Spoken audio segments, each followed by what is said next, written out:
भारत माता की। जिनको कुर्सी नहीं मिली वो नहीं जयकारा लगा रहे। मैंने भाई सुनील जी से कहा कि टेंट छोटा पड़ गया, कुर्सियां कम पड़ गई, जोश में कोई कमी नहीं, जोश पूरा बरकरार है मेरे भाई और बहनों का। और पहाड़ों का जोश और जवानी की तो सारी दुनिया में चर्चा होती है। मैं कल दार्जिलिंग सिलीगुड़ी में था, पश्चिम बंगाल में, दूसरे पहाड़ों पर। आज मैं किश्तवाड़ में हूं, उधमपुर में। अभी यहां से हिमाचल जाऊंगा, कल उत्तराखंड जाऊंगा, उसके अगले दिन फिर जामनगर जाऊंगा। तो सारे पहाड़ों का दौरा करने का मुझे अवसर मिल रहा है।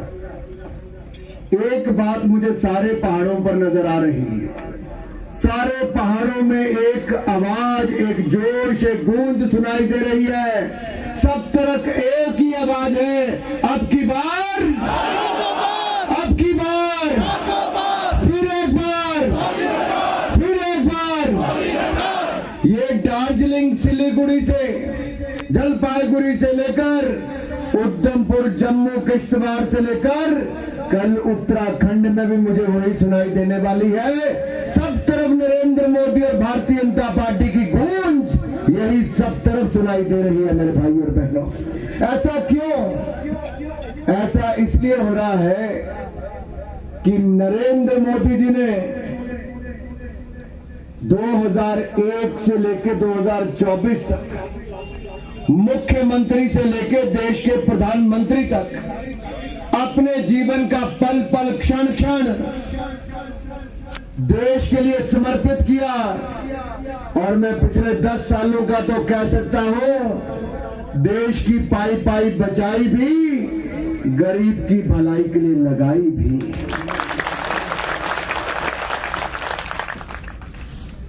अगर आप भारतीय जनता पार्टी के 10 साल देखेंगे तो सेवा, सुशासन और गरीब कल्याण ये पहचान है। 4 करोड़ पक्के मकान बनाकर दे दिए, 12 करोड़ शौचालय, 10 करोड़ बहनों को रसोई गैस का सिलेंडर और चूल्हा मुफ्त में दे दिया, 13 करोड़ घरों को नल से जल की सुविधा, हर घर हर गांव को बिजली की सुविधा दे दी, 60 करोड़ लोगों को मुफ्त में इलाज, तो 80 करोड़ को मुफ्त में अनाज देने का काम भी किया है। और खुशी की बात तो यह है कि अगले 5 साल तक देने की भी मोदी ने गारंटी दे दी है मेरे भाई और बहनों। मेरे साथियों, कोविड का समय आया, जो शहरों में काम करने गए थे वो भी गांव अपने घर भाग के आ गए, घरों से निकलते नहीं थे, बचने का कोई तरीका नजर नहीं आता था, पड़ोसी के घर भी नहीं जाते थे, मुंह भी चुन्नी से, मास्क से या शॉल से ढककर चलते थे। उस मुसीबत में, महामारी में भी हिंदुस्तान में 220 करोड़ वैक्सीन बिल्कुल मुफ्त में जनता को लगाई और जान बचाई तो नरेंद्र मोदी ने बचाई। मेरे किश्तवाड़ की खूबसूरती को देखो तो बर्फ की चादर जो सामने नजर आती है, पहाड़ों की चोटी नजर आती है, नीचे ठंडी ठंडी हवा चलती नजर आती है। ये चौगान का आनंद ही कुछ और नजर आता है। मेरे एक और देवदार के पेड़ देखूं तो मुझे लगता है कि इससे खूबसूरत जगह और है ही कहां है। और जब इन वादियों के बीच में चौगान में बैठे आप जैसे खूबसूरत अपने भाइयों बहनों को देखता हूं तो मन ही मन में सोचता हूं, क्यों पंडित नेहरू और कांग्रेस ने आपके साथ इतना अन्याय किया? क्यों इंदिरा गांधी जी से लेकर राजीव गांधी, सोनिया गांधी, राहुल गांधी ने आपके साथ ऐसा किया? क्यों शेख अब्दुल्ला, फारूक अब्दुल्ला और अबू अब्दुल्ला, मुफ्ती मोहम्मद जी और महबूबा मुफ्ती जी ने, इनके परिवारों ने आपके परिवारों के साथ ये खिलवाड़ क्यों किया? अपने राजनीतिक रोटियां सेकने के लिए आपके परिवारों के सदस्यों की जानें जाती गई, आपका योगदान भी था और आपका बलिदान भी इस क्षेत्र के लिए हुआ है। ये देश कभी भूलेगा नहीं मेरे भाई और बहनों। चाहे सतीश जी की बात करें, चंद्रकांत जी की बात करें, परिहार जी की बात करें, इनका योगदान और बलिदान सदा सदा के लिए है, अमर है। ऐसे सैकड़ों लोगों ने अपना जीवन बलिदान कर दिया है। सामने बैठे मेरे पूर्व सैनिक भाइयों, मैं आपसे इतना ही कहता हूं, जितना योगदान आपका है उतना ही मेरी किश्तवाड़ की जनता का भी है, जो यहां टिकी रही, लड़ती रही और कहती रही आपने जितना आतंकवाद फैलाना फैला लो, ये जमीन हमारी है, यहाँ का हक हमारा है, यहाँ पर हम बसे रहेंगे, जाएंगे नहीं। आप थे तो सरकार खड़ी रही, आप थे तो आतंकवादियों को भागना पड़ा। मैं डीडीसी के चुनावों में यहाँ पर प्रभारी था जम्मू कश्मीर का, मेरे साथी सुनील शर्मा जी, हम दोनों ने इकट्ठे युवा मोर्चा में काम किया। ये जब विधायक चुने गए, मंत्री बने, तो हमारी सरकार के सबसे लोकप्रिय मंत्रियों में से किसी एक का नाम आता था, उसका नाम सुनील शर्मा है मेरे भाइयों बहनों।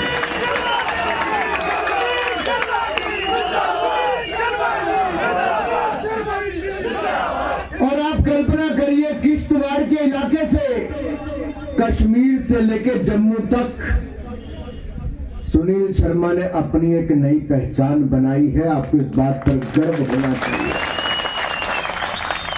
और ये नेता कार्यकर्ता और जनता बनाती है, आपने इनको चुना, ये अपनी पहचान बना पाए। इसी तरह से आपने नरेंद्र मोदी जी को देश का प्रधानमंत्री बनाया। याद करो क्या था 2014 से पहले, लड़खड़ाती चरमराती अर्थव्यवस्था थी, देश में घोटाले पे घोटाले था, भ्रष्टाचार था, पैसों की भूख ने देश को खोखला कर दिया, कांग्रेस की लूट ने।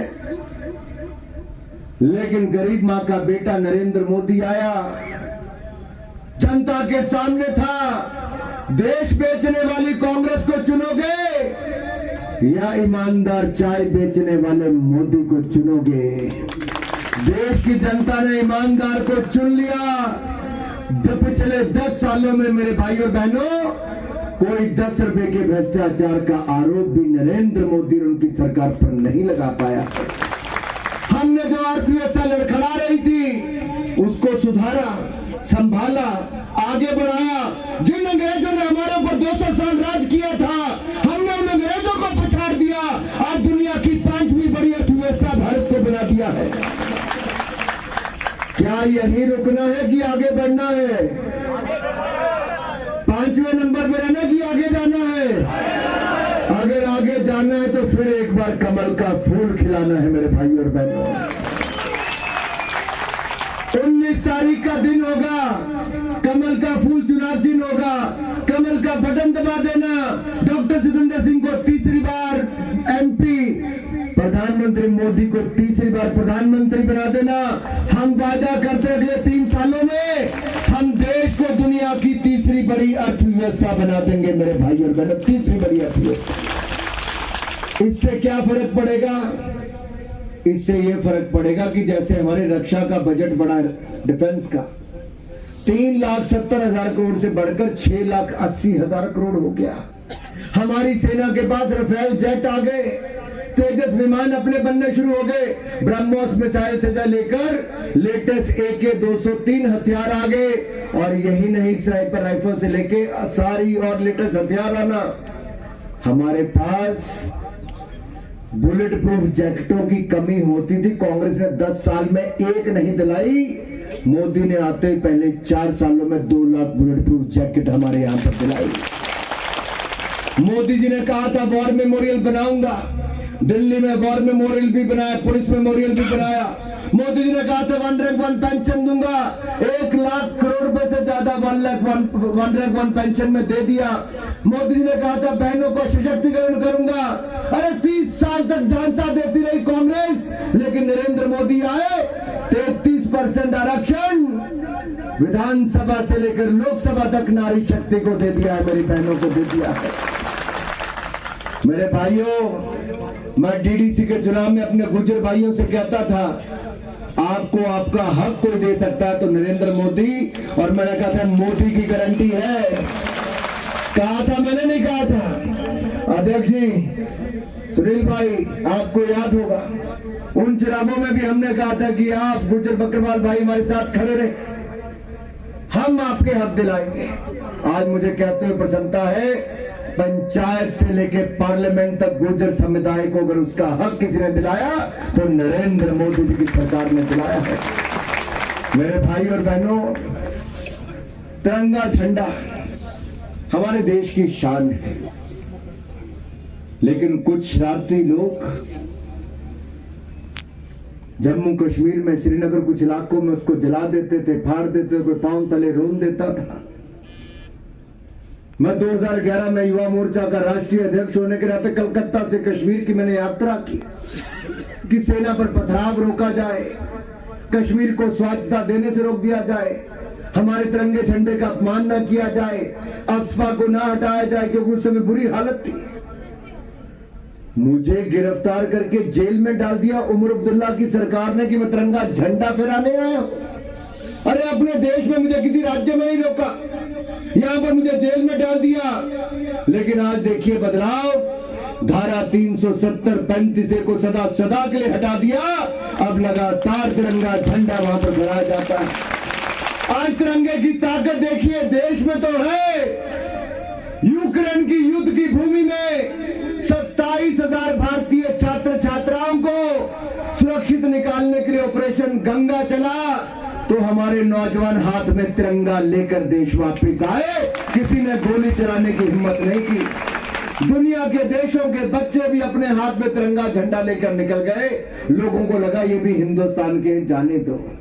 आज ये मोदी ने ताकत भारत की बना दी, हमारी अर्थव्यवस्था भी मजबूत हुई, हमारी सीमाएं, हमारी सरहद भी और सुरक्षित हुई, हमारी सेना भी सशक्त हुई, हमारे पास आधुनिक हथियार भी आए, तो हमारे पीछे ताकत हमारी सरकार की खड़े होने की भी हुई। अगर पुलवामा हुआ तो हमने पाकिस्तान में घर में घुसकर मारा है ताकि वापस आंखें उठाकर के देखना सके। अगर डोकलाम में अतिक्रमण करने का प्रयास चीन ने किया तो हमारी सेना ने मुंह तोड़ जवाब दिया, उसके बाद कभी वापस हिंदुस्तान में अतिक्रमण करने की सोच नहीं रखी। लेकिन याद करो, पंडित नेहरू से लेकर इंदिरा गांधी और सोनिया गांधी तक, अरे चीन ने हमारा हजारों किलोमीटर भूमि ले ली, एक्साइज चीन से लेके बाकी सारा नेहरू जी के समय, इंदिरा जी के समय, राजीव जी के समय, और फिर दे दिया पाक अधिकृत कश्मीर, फिर दे दिया कच्चा थीवू आइलैंड श्रीलंका को। कांग्रेस ने तो देश की सुरक्षा के साथ, देश की सीमाओं के साथ क्यों कॉम्प्रोमाइज किया था? क्या मजबूरियां थी? क्या मिला इसके बदले इनको? ये वो थे जो देश के हितों के साथ समझौता करते थे, हम वो हैं जो देश के हितों को सर्वोपरि रखते हैं। हमारे लिए देश पहले है, भारत पहले। मेरे भाइयों बहनों, यही अंतर है। इसलिए क्या हुआ, जो कल तक हिंदुस्तान का युवा चला जाता था बाहर, आज वो देश में स्टार्टअप खोलता है, तो हम मात्र 5 सालों में दुनिया का तीसरा बड़ा स्टार्टअप इकोसिस्टम बन जाते हैं। हमारे देश में महिलाओं से लेकर युवाओं को 43 करोड़ मुद्रा लोन मिलते हैं ताकि वो अपने छोटे मोटे काम धंधे भी शुरू कर सके। 10 लाख रुपए तक तो उनको कोई अपना जमीन घर कुछ गिरवी नहीं रखना पड़ता। 43 करोड़ को मिला, जिनमें 65% महिलाएं थी। अब 10 लाख नहीं 20 लाख मिलेगा, और मोदी की गारंटी पर मिलेगा, कोई जमीन नहीं देनी पड़ेगी। हमने रेडी पटरी वालों को शहरों में और छोटे नगर पालिकाओं में उनको दिया क्या, लोन दिया बैंकों से, उनसे भी कोई गारंटी नहीं ली। अब मोदी ने बोल दिया अगर गांव में भी कोई रेडी पटरी लगाने वाला होगा उसको भी बैंक से कर्जा मोदी की गारंटी पे मिलेगा, आपको अपनी जमीन गिरवी नहीं रखनी पड़ेगी। और रोजगार के अवसर, हमारे समय, कांग्रेस के समय कृषि का बजट था 27,000 करोड़ रुपया, हमारे समय 1,25,000 करोड़ रुपया। इतना फर्क है मेरे भाई और बहनों। कांग्रेस के समय 16 IIM थे, आज 23 है। 12 IIT थे, आज 19 है। 7 एम्स थे, आज 22 एम्स है। इनके समय 600 यूनिवर्सिटी थी, हमारे समय 1100 यूनिवर्सिटीज है। इनके समय 51,000 सीटें डॉक्टर बनने की थी, आज 1,01,000 है। मेरे जम्मू कश्मीर में 11 मेडिकल कॉलेज नरेंद्र मोदी की सरकार ने खुलाए। एम्स बनकर तैयार हो गया, IIM IIT खुल गया, हमारी वंदे भारत ट्रेनें चलनी शुरू हो गई और अब तो कटरा से लेकर दिल्ली तक मात्र 6 घंटे में सड़क से भी पहुंच जाओगे। ये 6 लेन हाईवे भी मोदी सरकार बनकर तैयार कर रही है। फर्क ये पड़ा 370-35 से हटने के बाद यहां पर आतंकवादी घटनाओं में कमी आई है। नागरिकों की हत्या में 81% की कमी आई, फौजियों की हत्याओं में 50% की कमी आई है और यहां पर विकास कई गुना ज्यादा बढ़ा और टूरिज्म पर्यटन तो इतना बढ़ा कि पिछले साल 2,10,00,000 लोग हमारे जम्मू कश्मीर आए और आने वाले 2 सालों में 3 करोड़ पार कर जाएंगे। मेरे भाई और बहनों, हमारे इलाके खूबसूरत वादियां, मैं आते आते वीडियो बना रहा था सामने वाटरफॉल का, क्या खूबसूरत लगता है। ये खूबसूरत पहाड़ियों को देखिए, ये मैदान देखिए। अगर डलहौजी का चौगान में इतने लोग आ सकते हैं तो किश्तवाड़ में क्यों नहीं आ सकते? कौन रोकेगा? रोकती थी यहां की आतंकवादी घटनाएं।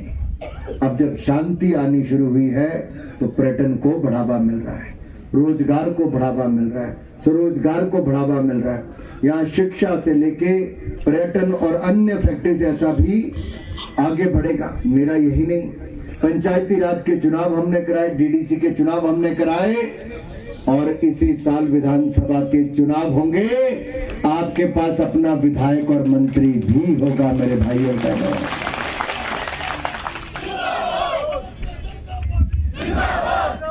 मित्रों, कांग्रेस कहती थी 2014 में मोदी आएगा मुसलमान खत्म हो जाएगा, कहती थी नहीं कहती थी?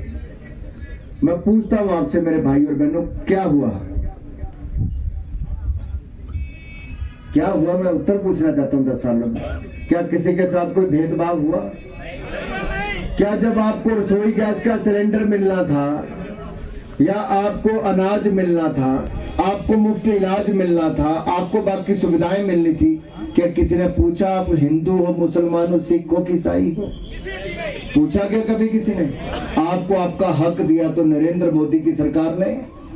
मेरे जो अनुसूचित जाति के भाई थे जिनको वर्षों से जम्मू कश्मीर में लाके बसाया गया, उनके हक नहीं दिए थे, उनको उनके हक देने का काम भी किया तो नरेंद्र मोदी की सरकार ने किया मेरे भाई और बहनों। वर्षों तक उनके पास वोट का अधिकार नहीं था, चुनाव लड़ने का अधिकार नहीं था, रोजगार का अधिकार नहीं था। अरे 70 साल बीत गए थे, दिया क्या था कांग्रेस ने? अगर दिया किसी ने तो नरेंद्र मोदी ने आकर उनको उनका अधिकार दिया है। आज ये राहुल गांधी, सोनिया गांधी कहते हैं मोदी जी संविधान बदल देंगे। अरे बाबा साहब अंबेडकर संविधान देकर गए थे। इन कांग्रेस वालों ने 62 बार संविधान में बदलाव किया, 62 बार। 17 बार पंडित नेहरू ने किया, 33 बार इंदिरा गांधी ने किया और इसके बाद राजीव गांधी और मनमोहन सिंह जी भी नहीं रुके। अरे हमने तो आके बाबा साहब अंबेडकर को मान सम्मान दिया, अनुसूचित जाति को पंच तीर्थ बनाए, जहां वो पैदा हो जाए, शिक्षा ली जाए, दीक्षा ली जाए, चैत्य भूमि तक सब जगह 5 स्थानों पर पंच तीर्थ बनाया तो नरेंद्र मोदी की सरकार ने बनाया। हमने किसी में कोई भेदभाव नहीं किया, हम तो सबका साथ सबका विकास इसी मूल मंत्र के साथ काम करते हैं। अगर हमने करतारपुर कॉरिडोर खुलवाया, जो नेहरू जी के समय सिख भाइयों के गुरुद्वारे को वहां पर छोड़ दिया गया था, हेमकुंड साहब तक रोपवे पहुंचाया, गुरु तेग बहादुर जी का 400वां प्रकाशोत्सव मनाया, गुरु नानक देव जी का 550वां प्रकाशोत्सव बनाया, तो वहीं पर बाकी धर्मों को भी अपनी पूजा पाठ करने के लिए हमने कोई कमी कहीं पर नहीं छोड़ी, किसी पे कोई रोक नहीं लगी। ये लोग जाति, धर्म और क्षेत्र के नाम पर देश को बांटते रहे हैं। हम देश को एकजुट करने वाले, आगे बढ़ाने वाले हैं। मैं चाहता हूं किश्तवाड़ से एक ही आवाज आए। मेरे दूर दराज क्षेत्र के लोगों से, इतने लोग यहां तो पता नहीं कितने किलोमीटर गांव से आए होंगे। जब कुर्सियां कम पड़ गई, टेंट कम पड़ गए, जगह कम पड़ गई, तो सुनील भाई मेरा इतना ही कह सकता हूं, मेरे किश्तवाड़ की जनता ने मन बना लिया है कि 19 तारीख को इतनी बार कमल का बटन दबाएंगे कि जब 4 तारीख को, जब 4 जून को रिजल्ट आएगा, जब 4 जून को रिजल्ट आएगा, देश की 400 सीटों पर कमल खिलता नजर आएगा, तो मेरे उधमपुर वाले, किश्तवाड़ वाले सबसे पहले कमल खिलाते नजर आएंगे। मेरे भाई और बहनों, आपको वोट डालने का हक भी सबसे पहले है। मैं चाहता हूं जब रिजल्ट आए तब मेरा उधमपुर किश्तवाड़ भी नंबर 1 पे आता नजर आए। मेरे भाई और बहनों, अभी हमारे 2 कार्यक्रम और हैं, उसके लिए भी देर हो रही है, लेकिन मैं आपको इतना जरूर कहना चाहता हूं मेरे भाई और बहन, हमने व्यापारी हो, कर्मचारी हो, महिला हो, मजदूर हो, किसान हो, नौजवान हो या जवान हो, हर वर्ग के लिए अपनी सरकार में पर्याप्त काम किए, आगे भी करेंगे। अगर 4 करोड़ पक्के मकान हमने पहले 4 करोड़ पक्के मकान हमने बनाए थे, तो 3 करोड़ पक्के मकान अगले 5 साल में और बनाकर देंगे। अगर 80 करोड़ लोगों को मुफ्त इलाज दिया तो अगले 5 साल भी देंगे। 60 करोड़ लोगों को मुफ्त में इलाज 5 लाख का दिया। अब 70 साल से ज्यादा वालों को कोई भी होगा, अमीर गरीब जरूरतमंद, उसको मुफ्त इलाज की सुविधा मोदी सरकार देगी। यही नहीं, देश में 74 एयरपोर्ट थे 2014 में, आज 150 एयरपोर्ट हो गए। 96,000 किलोमीटर नेशनल हाईवे थे, आज 1.5 लाख किलोमीटर हो गए। 3,20,000 किलोमीटर ग्रामीण सड़कें थी, आज 7,86,000 किलोमीटर हो गई। कोई वंदे भारत नहीं थी, आज 41 हो गई। रेलवे पटरी पिछले 10 सालों में 31,000 किलोमीटर नहीं बना दी, यानी कि जितनी पूरी जर्मनी की रेलवे लाइन है उतनी हमने 5 साल में, 10 साल में बना दी। हम 1 साल में 5,000 किलोमीटर रेलवे लाइन बनाए हैं, आगे भी हर साल 5,000 किलोमीटर रेलवे लाइन बनाएंगे, यानी कि 5,000 किलोमीटर मतलब जितनी स्विट्जरलैंड में कुल मिला के रेलवे लाइन है उतनी हम 1 साल में देश में बिछा रहे। ये नरेंद्र मोदी की सरकार है। और ये जो स्वास्थ्य सुविधा है ना, यूरोप के 28 देशों को जोड़ लोगे और रशिया को भी जोड़ लोगे तो उससे बड़ी ये स्वास्थ्य सुविधा है। अमेरिका, साउथ अमेरिका को जोड़ लोगे, कनाडा को, तो उससे बड़ी स्वास्थ्य सुविधा ये हमारी भारत की आयुष्मान भारत है, 60 करोड़ लोगों के लिए। भाई और बहनों, भारत जैसे देश में ये बड़े जहाज को जैसे चलाना मुश्किल होता है, इतने बड़े देश को चलाया ही नहीं, आगे बढ़ाया भी है। इसलिए मैं आप सबसे निवेदन करने आया हूं, अगर आपने मन पक्का बना लिया है, मैं तो अपने आप को कहता हूं पहाड़ वाले जो हम अपना मन बहुत पहले पक्का कर लेते हैं। अगर मन पक्का कर लिया है कि कमल का फूल खिलाना ही है, तो जरा मैं परसों मोदी जी से मिलने वाला हूं, मैं आपका विश्वास लेता जाऊं, मैं थोड़ा झुक के देखूंगा, मेरे साथ नारा लगा देंगे, भारत माता की। वो पीछे वाली बहन जिसने सैफरन रंग की चुन्नी ऐसे की, उसका हाथ नहीं उठा। भारत माता की, भारत माता की, वंदे वंदे वंदे। नरेंद्र मोदी जिंदाबाद, नरेंद्र मोदी जिंदाबाद, भारतीय जनता पार्टी जिंदाबाद, भारतीय जनता पार्टी जिंदाबाद, डॉक्टर जितेंद्र सिंह जिंदाबाद, सुनील शर्मा जिंदाबाद। आप सबने शानदार कार्यक्रम किया, विश्वास दिलाया, आप सबको मेरा कोटि कोटि प्रणाम, बहुत बहुत धन्यवाद। जय हिंद, जय भारत, जय जम्मू कश्मीर।